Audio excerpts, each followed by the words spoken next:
Graça e paz. A matéria de hoje é a visão que nós temos de algumas práticas pastorais, até um pouquinho doutrinária, né? E a ética cristã. Então eu fiz algumas perguntas que eu acho que pode ser interessante para vocês devam ter essas perguntas. Aliás, se vocês tiverem alguma pergunta para fazer também, estou à disposição, tá bom? Apesar que essa pergunta é meio parecida com a da aula passada, que é muito comum, né? Muito comum acontecer isso. Qual que é a diferença entre novo nascimento e o batismo nas águas? Qual que é a diferença entre o novo nascimento e o batismo nas águas? Vamos lá. Primeiro, uma vez eu fiz essa pergunta, alguns disseram, o batismo nas águas é o novo nascimento. Não, não é, tá? É diferente. Se você dissesse que o batismo nas águas é o novo nascimento, o batismo nas águas salvaria. Então a gente batizaria todos os bebês, né, para serem salvos. Então isso não é uma verdade. E o batismo nas águas vem depois da conversão ou da experiência do novo nascimento. Vamos lá, um versículo que fala do novo nascimento, que é com Nicodemos. Ele disse, na verdade te digo que aquele que não nascer da água e do Espírito não pode entrar no reino de Deus. O que é nascido na carne é carne, nascimento natural, e o que é nascido no Espírito é Espírito, ou seja, tem que ser um nascimento espiritual. Tá? Então, o novo nascimento é quando o Espírito Santo entra em nós. O dia em que o Espírito Santo entrou em nós. Não é também o batismo do Espírito Santo, tá? É o novo nascimento. É quando o Espírito Santo entra pela primeira vez no seu coração. Eu vou dar um exemplo da experiência. A primeira pessoa que teve a experiência com o Espírito Santo entrando em seu coração, um homem, onde o Espírito Santo entrou em seu coração, foi Jesus Cristo, tá? Por isso que ele teve que se tornar como homem. Ele foi o primeiro quando, né? Eu creio que quando ele morreu foi para o inferno. Aí Deus mandou o Espírito Santo, entrou lá em Jesus, o ressuscitou, primeiro homem onde o Espírito Santo entrou, um homem como nós, e pegou a turma lá que estava lá embaixo, tinha uma turma lá tipo Abraão e a equipe, pegou a turma, levou para o paraíso. Mas primeiro foi Jesus. E de carona foi o resto, tá? Então, antes, no Antigo Testamento, o único reconhecido como Filho de Deus era Jesus Cristo. Só Jesus Cristo era reconhecido como o único Filho de Deus, unigênito. Depois dessa morte, dessa logística toda aí lá no inferno, todo mundo que crê em Jesus recebe o Espírito Santo e se torna o quê? Irmão mais novo de Jesus, Filho de Deus. Depois, Jesus não é chamado como unigênito, mas como primogênito. Outro versículo, só para ter uma ideia da diferença entre o novo nascimento e o batismo nas águas, tá?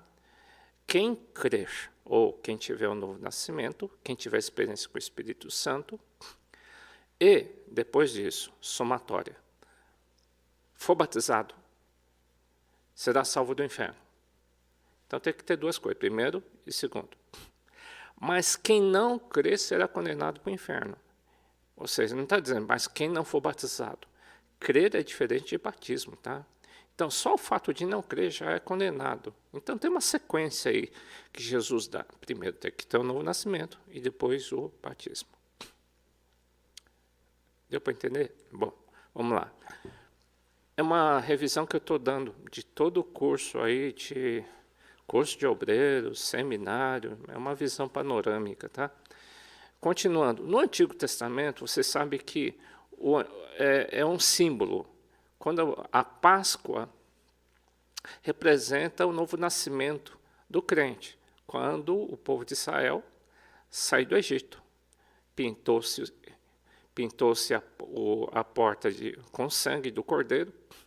Então, quer dizer, quando você aceita Jesus Cristo, é como o sangue é pintado em seu coração. Sangue representa espírito, vida. Então, o sangue, o Espírito Santo, entra no teu coração. E quando houver o juízo, quem tiver o Espírito Santo vai ser liberto do inferno, tá? E o batismo das águas é a travessia do Mar Vermelho, tá? Então, é uma segunda etapa. Então, saída do Egito, o novo nascimento, é passagem do Mar Vermelho, batismo das águas. 1 Coríntios 10, 1, 2, todo mundo conhece. Se não conhecem, eu vou reiterar aí. Ora, irmãos, não quero que ignoreis que nossos pais estiveram todos debaixo da nuvem, e todos passaram pelo mar, e todos foram batizados em Moisés na nuvem e no mar. E a condição de ser batizado hoje é uma decisão pessoal, né? Você que tem que ter uma decisão. Se você tem certeza que o Espírito Santo entrou no teu coração e você decidiu seguir a Jesus, a premissa é que o batismo tem que ser consciente, ou seja, você tem que ter uma consciência que Jesus, não consciência só, uma experiência com o Espírito Santo, tá? Não o batismo do Espírito Santo, mas uma experiência com o Espírito Santo. Algumas pessoas foram batizadas no Espírito antes do batismo das águas. É fora da curva, mas acontece. Por que consciente? Primeiro crer, depois ser batizado. Então, por isso que a gente não crê em batismo de bebê, tá bom? A gente não pratica isso. Porque um bebê não entende nada e não é nada consciente, tá? Então, ela é inválido. Assim como é inválido se um adulto batizar porque foi forçado a batizar. É como se fosse um batismo de bebê, inconsciente, batizou porque forçaram, batizou por conveniência e não teve uma experiência com Jesus Cristo. Aí é mera prática religiosa, ela não salva, tá? Vamos lá, segunda pergunta.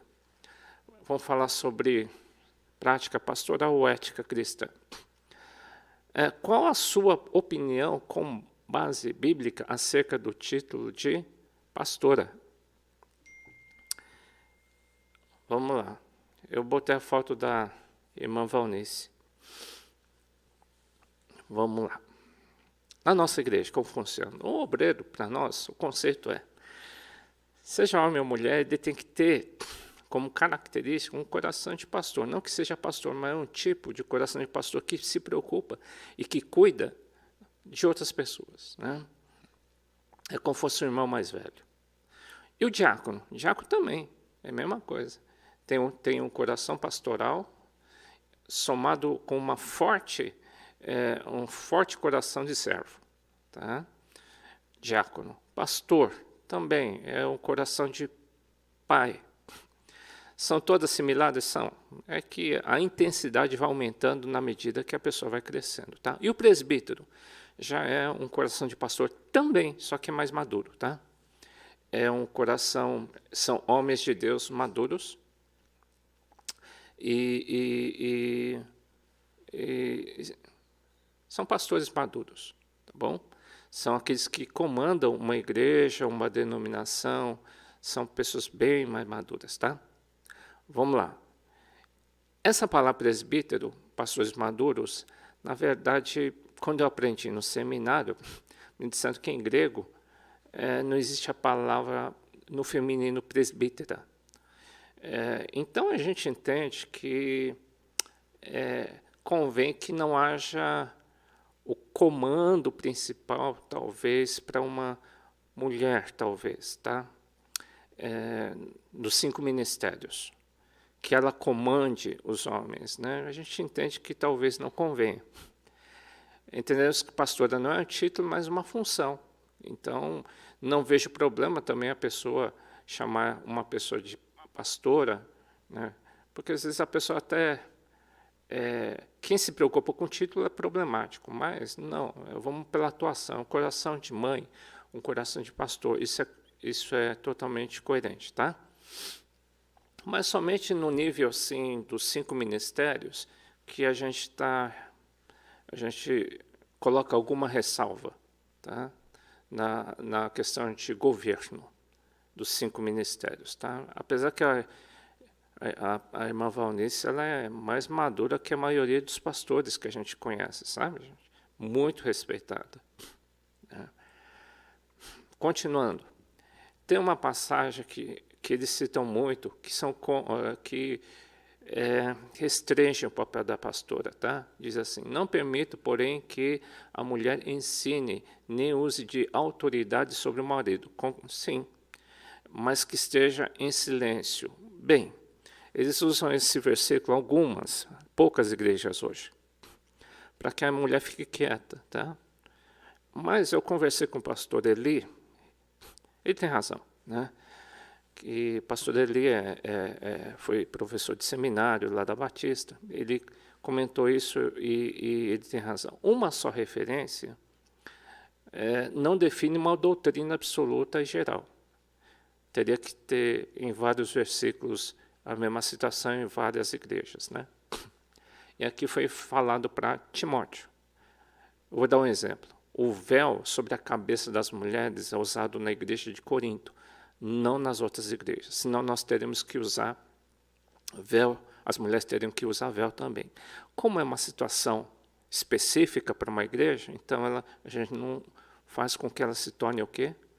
Uma doutrina geral para todas as denominações, para todas as igrejas, tá? Então a gente entende que foi uma orientação específica para Timóteo, tá bom? Em alguma igreja. Ana é reconhecida como profetisa no Novo Testamento, logo no início em Lucas 2, 36 e 37. Também Priscila, ela fazia um trabalho apostólico missionário junto com o apóstolo Paulo, tá? Então, está em Atos 18, 18. Vamos lá. A igreja dos Filipenses começou na casa da Lídia, que foi ela era uma comerciante, tá? E a igreja começou na casa dela. Febe é uma outra irmã também, que se tornou uma missionária e provavelmente até em tempo integral, tá? Inclusive aqui cita de novo, saudai a Priscila e Áquila, meus cooperadores em Cristo, cooperadores do apóstolo Paulo, que tinha um chamado missionário. Apostólico, missionário são palavras similares, tá? Missões e ministério apostólico, tá bom? Vamos lá. O recasamento é permitido na Bíblia? E se é permitido, quando que o recasamento é permitido na Bíblia? Primeira situação, Mateus 19, 9. Jesus Cristo que dá essa exceção, tá? Essa exceção vem por Jesus. Ele diz assim: eu vos digo, porém, que qualquer que repudiar sua mulher ou divorciar sua mulher, exceto em causa de fornicação, adultério ou alguma imoralidade sexual muito forte, e casar com outra, comete adultério. Vocês viram aí que existe uma exceção? A gente entende que é adultério, tá? Então, sim, de acordo com o que Jesus disse, sim, existe uma exceção em caso de adultério. Tá? Acho que está bem claro aí, né? É só uma interpretação simples de texto. Tá? Jesus que deu essa exceção foi. Outra situação que a gente também aceita, assim como as igrejas cristãs aceitam, a maioria, né? Quase todas, em caso de ignorância, está em Atos 17, 30, diz assim: mas Deus, não tendo em conta os tempos de ignorância, anuncia agora a todos os homens em todo lugar que se arrependam. Ou seja, quando a pessoa não era convertida, a gente considera que a pessoa estava em período de ignorância. Então, como a pessoa não sabia, a gente caracteriza como um período de ignorância. Então, podemos reconsiderar. Por outro lado, a gente recomenda que cada situação seja analisada em particular debaixo do aconselhamento pastoral. E se eles não souberem, eles vão consultar os outros pastores, tá?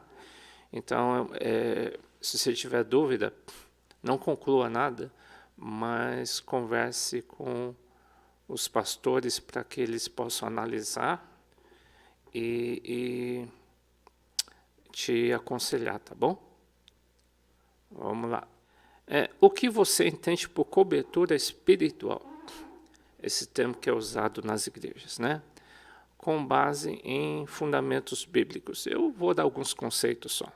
Tem outros. Eu coloquei um guarda-chuva, uma proteção, também uma proteção como fosse um muro de proteção, né? Cobertura significa isso.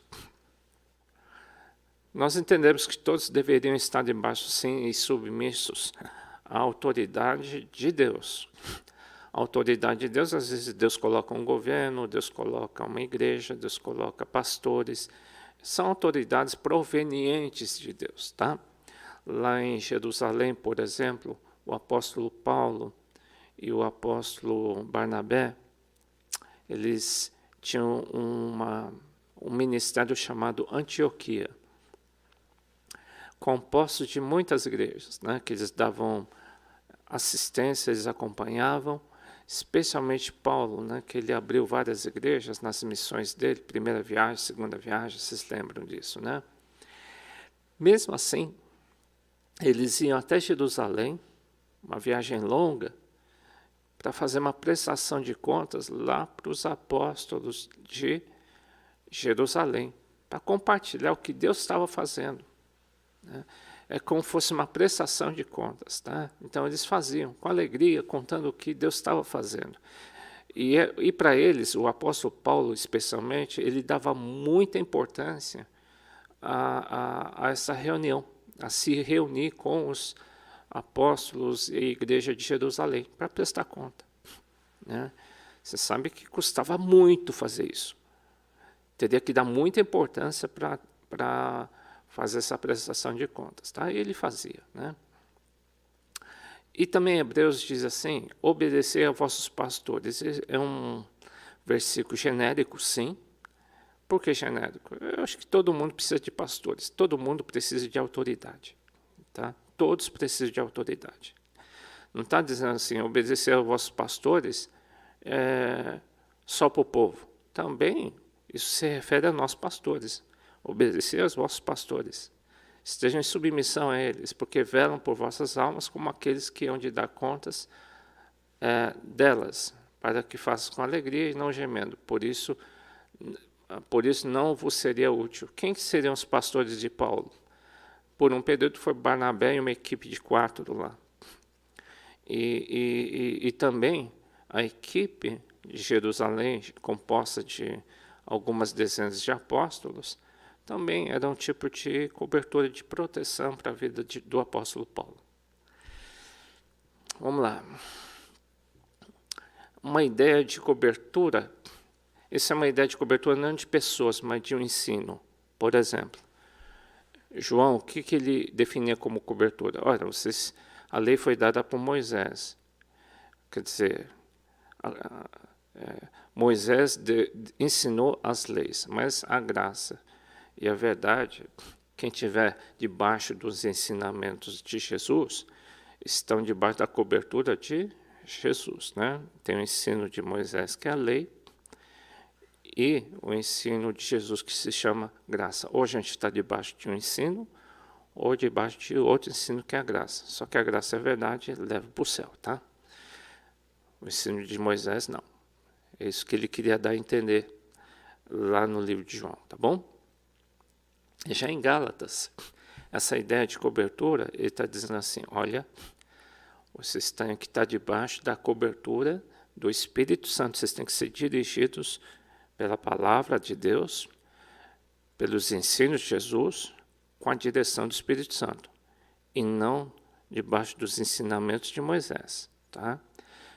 Não nos ensinamentos dos judeus, mas vocês têm que estar debaixo submissos à palavra de Deus e também ao Espírito Santo. Então, esse é um tipo de cobertura também que é citado no Novo Testamento, tá? E uma coisa mais pessoal, porque o marido descrente é santificado ou coberto pela mulher. Se a mulher é crente, você sabe que ela dá cobertura para a família toda? Só o fato da mulher ou do homem ser crente e a família não ser crente, toda a família é santificada ou separada ou coberta ou protegida porque ela está indo na igreja. Né? Não está dizendo que todo mundo vai para o céu, mas enquanto ela estiver viva, enquanto ele estiver vivo, a família toda vai ser protegida por Deus, como fosse crente. Né? Espero que se converta, tá?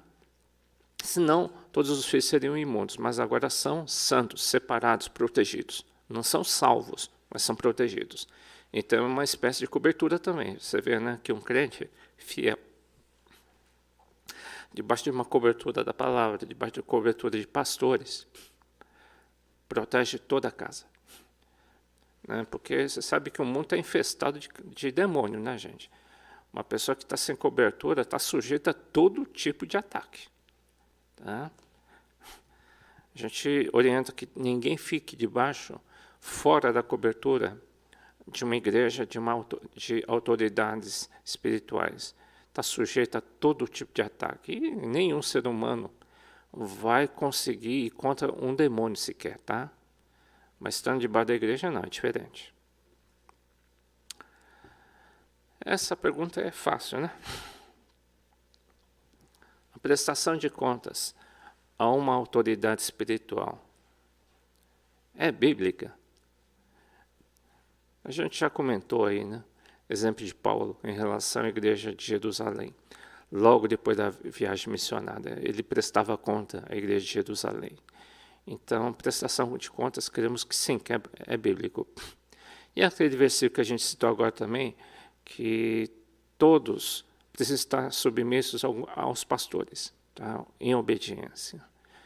E também em Efésios, Paulo diz, submetei-vos uns aos outros, ao corpo de Cristo. A gente tem que estar debaixo da igreja, do corpo de Cristo. Tá? Então, a prestação de contas, a gente entende que é uma prática bíblica. Tranquilo? Vamos lá. Você concorda que uma equipe ministerial deve ter a mesma visão ética, doutrina, evitando questões polêmicas, ainda que indefinidas?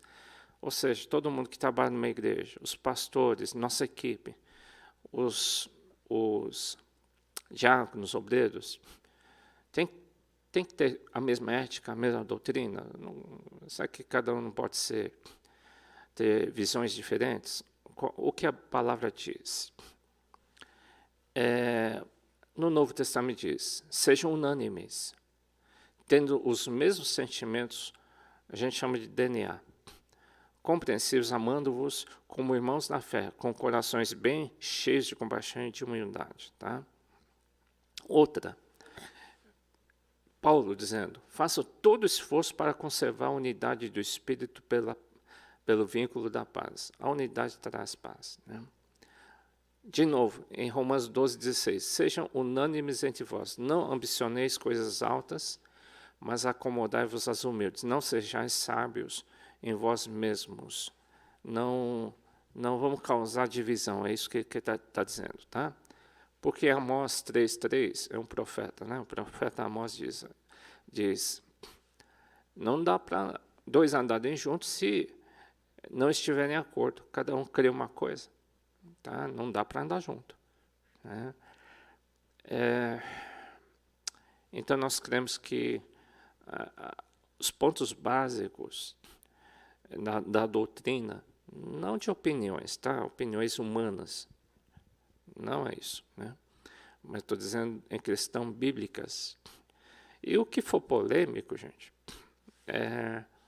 deixa na prateleira. Por isso que eu recomendei, até para os pastores da nossa turma, ninguém tenha posições muito fortes de a pessoa não perde a salvação, a pessoa perde a salvação. Não vou entrar muita polêmica, não. Isso só causa divisão, só causou problemas na história da igreja. Alguns creem, Jesus volta antes da tribulação, volta depois. São questões que ninguém sabe direito, gente. Então, isso só causa divisão. E eu orientei, não vamos entrar em polêmica. Coisas que não são definidas, nem pensar. Mas alguns ensinos que nós temos do tipo batismos, do Espírito, dons espirituais, né? Essas perguntas que eu estou fazendo aí. Cobertura espiritual é importante? Sim, alguns não creem que seja importante. Eles acham que a igreja pode andar sozinha, alguns acham que não precisa ter igreja. É divergente de nós, tá? Nós não cremos isso de jeito nenhum. Alguns não permitem que as mulheres façam nada. A gente crê que a mulher tem o seu papel no corpo de Cristo, sim, e não é inferior, né? Algumas recomendações nós temos por causa da palavra de Deus. Outra polêmica que dá é o recasamento, dá muita polêmica também. Então a gente está tentando ajustar os pontos que causam maior polêmica, tá? E andar em acordo, tá? Vamos lá. Outro problema que pode dar problemas de alguma polêmica, que são relacionamentos mistos. O que é isso? E aí? Você pode namorar com não crente ou pode? O que você acha? Se alguém chegar para você dizendo, poxa, eu quero namorar com não crente, pode, né? Alguns são bem rigorosos nisso, tá? O que a palavra de Deus diz? Paulo falou em Coríntios, ele diz, não vos prendais a um jugo desigual com os infiéis, porque que sociedade tem a justiça com a injustiça e que comunhão tem a luz com as trevas? Esses infiéis podem ser não crentes ou crentes rebeldes, porque naquela época ele estava tendo problema com os crentes rebeldes em Corinto, tá? Que causavam muito problema e divisão, tá? Então ele cita, quando ele diz infiéis, não é só não crente. Ah, ele é crente, então pode namorar. Não, às vezes não. Às vezes o crente lá não é legal, não. Né? Já vi, às vezes é pior do que o não crente. Às vezes tem não crente que é honesto, verdadeiro. De repente, e tem outro lá que é um crente eu ia falar malandro, né? Mas é uma palavra feia. Qual que é a outra palavra para malandro? Mal intencionado, né? É pior. É desonesto às vezes. É desleal. Mente. Pior, né? A gente recomenda que procure uma pessoa fiel a Deus. E crente fiel. Crente fiel. Porque se não for cristão, gente, você tem o perigo de perder o ministério, hein? E também o perigo de se desviar de Jesus Cristo, tá? Então esse perigo existe, muito grande, tá? Mudar um pouquinho de assunto em relação a relacionamentos mistos com música secular. E a música secular? Vai muito do que está a boca fala o que está cheio o coração. Algumas músicas, gente, fala de relacionamentos, de muitos namoros. Eu estou casado, mas estou afim de outra, sei lá, não conheço as músicas, tá? Ou, eu tenho prazer, dando a entender que tem prazer em algum vício. Ou que saudade. Já pensou um casado dizendo, que saudade daquela mulher que eu tive no passado, que não é essa. Bom, eu não conheço as músicas, tá? Mas depende do conteúdo da pessoa que fez a música, né? E tem algumas músicas que são literalmente satânicas, pela letra. E às vezes eu vejo o cristão cantando, pensei, louvando, né? E eu acho que a boca falou que está cheio o coração. Eu acho que não bate. Então a pessoa poder cantar, canta o que quiser. Mas a gente identifica, o cara não está bem não. A pessoa não está legal. A pessoa vai se esfriar. Ou a pessoa vai enganar, né? E nós somos feitos para o louvor da glória do Senhor, tá? Então que saia da tua boca coisas que agradem a Deus. Se você acha que uma música vai agradar a Deus, tudo bem, gente. Né? Não estou dizendo que não pode cantar. Né? Senão a gente não pode cantar o hino nacional. Né? Não é isso. Tá? Mas eu já passei minha adolescência, tive as experiências com as músicas, mas as músicas humanas seculares me acrescentaram alguma coisa? Não acrescentar nada. Mas e os louvores? Ah, sim, os louvores sim. Elas edificam, tá? E libertam. Então isso é uma posição minha, tá? É para você se autossondar, auto-checar. O que você aconselharia se a pessoa quiser casar, né? Sobre casamento misto, já casou. Vamos ver o primeiro caso aí. Já eram casados antes da conversão.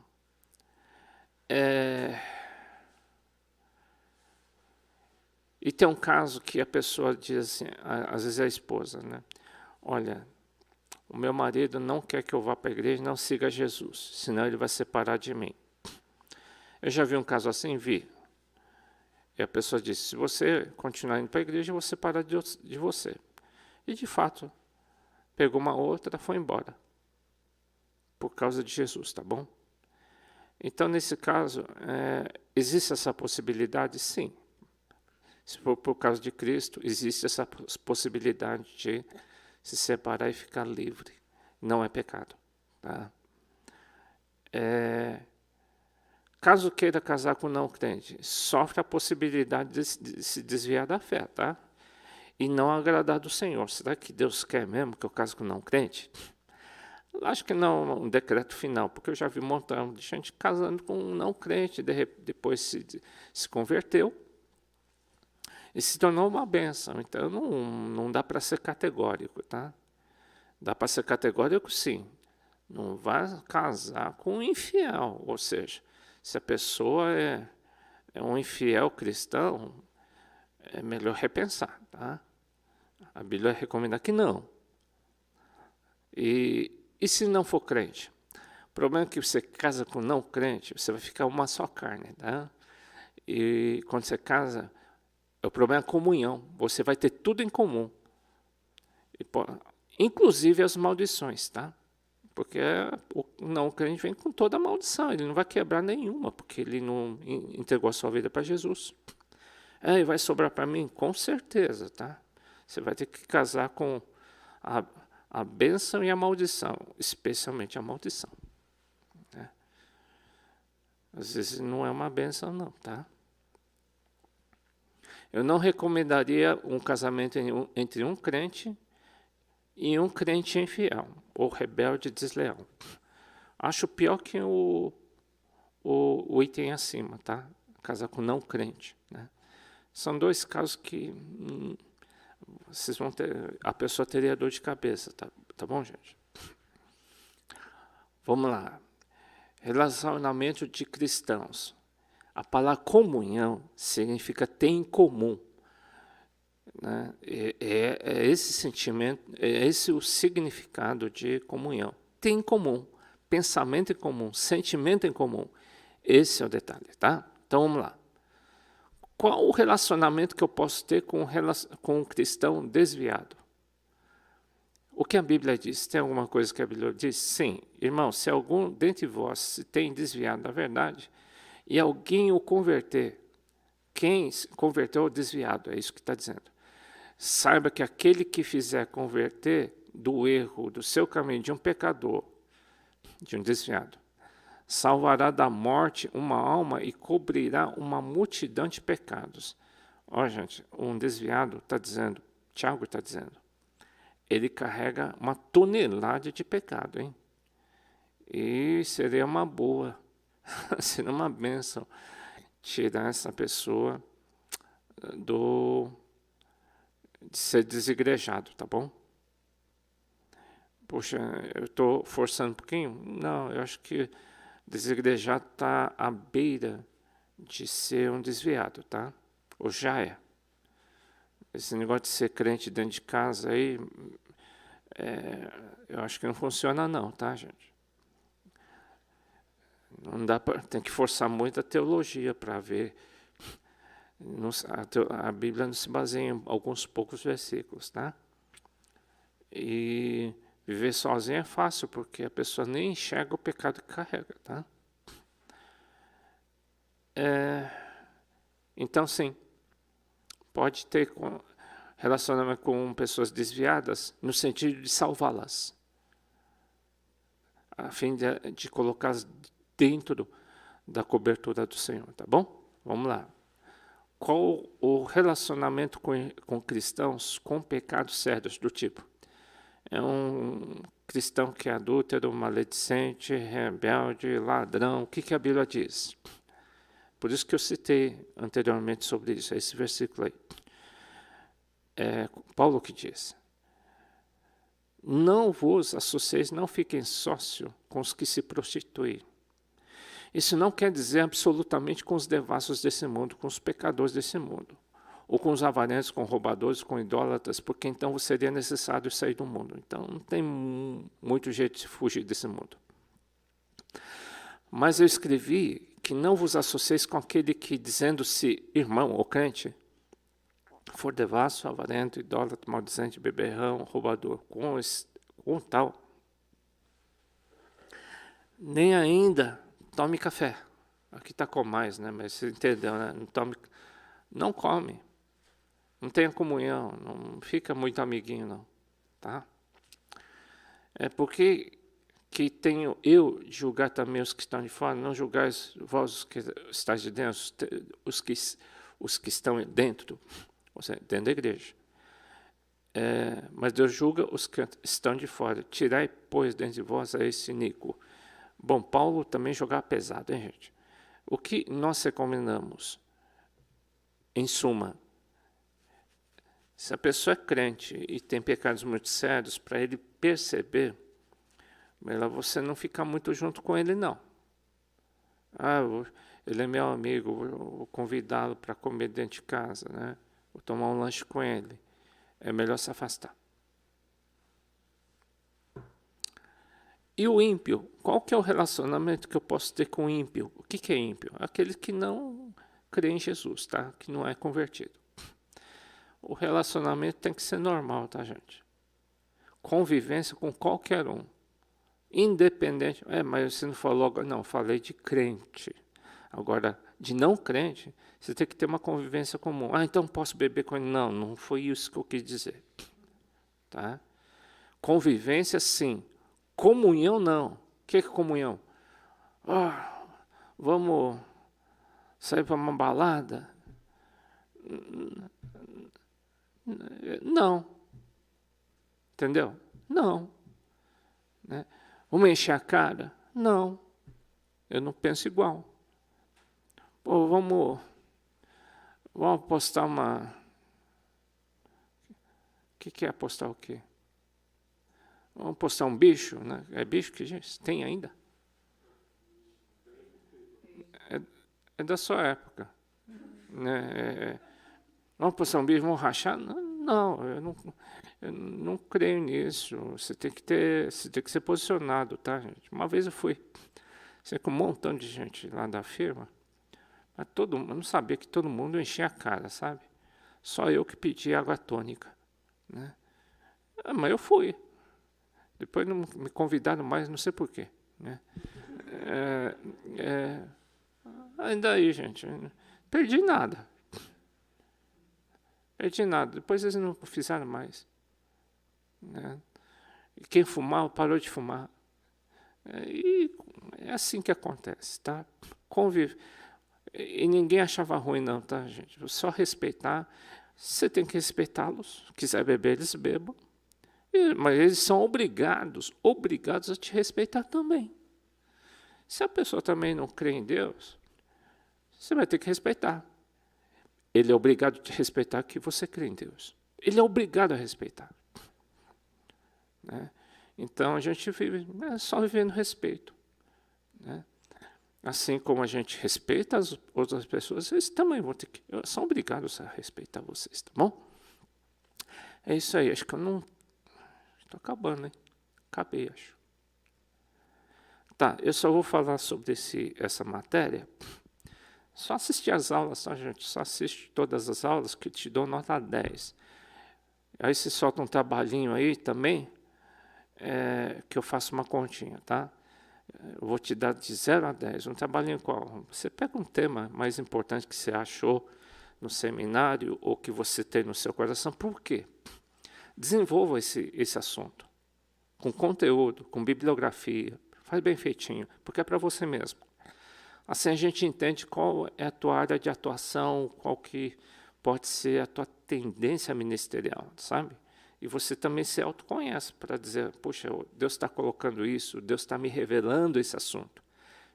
Né? E você desenvolve esse trabalho, isso nos ajuda a te conhecer melhor ministerialmente, tá? Isso vai ajudar você.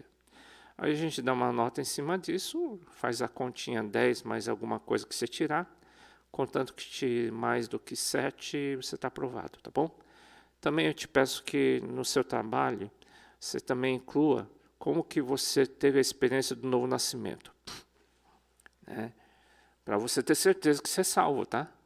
Você tem que ter essa certeza. É essencial para um homem de Deus, tá? Ah, não, vovó era crente, mamãe era crente, então eu também sou crente. É nada, não é assim não, tá? Ninguém vai de carona para o céu. E outra, Deus não tem neto, tá? Deus tem filho. Tá? A mamãe era crente, então eu também vou para o céu. Vai nada, tá, gente? Não é assim que funciona. A experiência de salvação é pessoal. Cada um tem que ter sua experiência com Deus, tá? Então, é isso que a gente recomenda. Então, se escreve também, faz um textinho, como que você teve a experiência do novo nascimento, como que você se converteu, tá? Ah, eu fui batizado nas águas, foi lá. Não, só se você teve um novo nascimento no batismo das águas. Pode acontecer? Pode. Mas o batismo das águas não salva ninguém, não. Tá? Quem mais? Tá bom, gente. Deus abençoe. Tchau.